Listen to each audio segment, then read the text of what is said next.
we need to talk about Liverpool's 2-0 away win over West Ham and how Liverpool, without Mohamed Salah, still looked sharp, they looked balanced and tactically decisive. Because this match showed us Liverpool's adaptability and the growing influence of the new and evolving pieces in the squad. Okay, so we'll be going into the movements, the structure, and the decisions that shaped the win. Let's dive into it. And now, let me start with the big one, right? Joe Gomez at right back. Loved it. Now, this wasn't just a rotation choice. It was a tactical adjustment, and I think it had purpose. And Gomez gave Liverpool defensive stability on the side where West Ham usually tries to overload. And his body orientation was just perfect for covering inside channels. And every time Liverpool built play, his positioning allowed the midfield to step higher without the fear of transitions. And that balance on the right created freedom elsewhere. Now, Florian Wirtz. And this was probably one of his sharpest games in a Liverpool shirt. He played between the lines and with real intention, drifting into half spaces and receiving on the turn, dragging markers with him.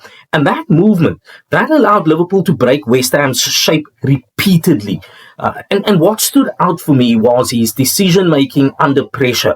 It was quick touches, vertical passes, and controlled tempo. That's important. And he showed exactly why the club brought him in. And then let's talk about the forwards as well, because Alexander Isak finally opened his Premier League account for Liverpool.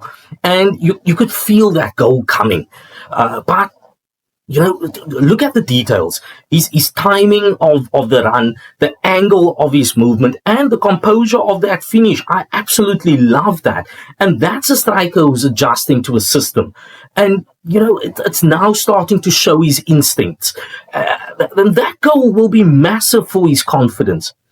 And Cody Gakpo, well, he delivered probably one of his most complete performances so far this season. And the assist for Isak was beautifully weighted.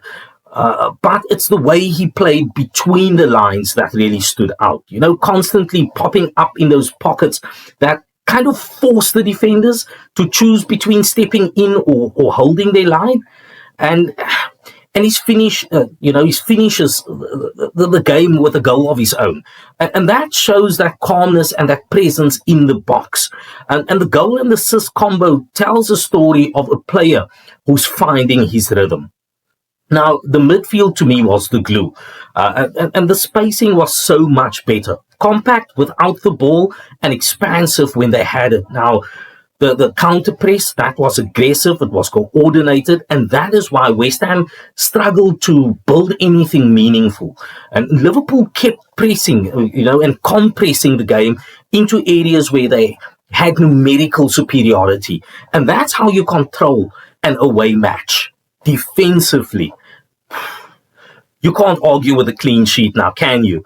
The line held firm, the distances between the defenders were tight, and the transitions were handled with composure. And West Ham going a man down late in the game helped Liverpool close it out, yes, but truth be told here, let's be honest, Liverpool were already in control long before that red card came. So, yeah, that's the story of the match. Adaptability, intelligence, and key players stepping into bigger roles. That's what I wanted to see. A win built on a structure and sharp execution, even without Salah. Right? If this is a sign of the depth and tactical growth coming under this system, then Liverpool, we should be encouraged as fans. Well, thanks for tuning in. Well, drop your thoughts in the comments. I want to hear from you. Let me know what stood out for you. And don't forget to subscribe to Red Tactics with Neil. Hit a like button on this video. And I'll catch you in the next one.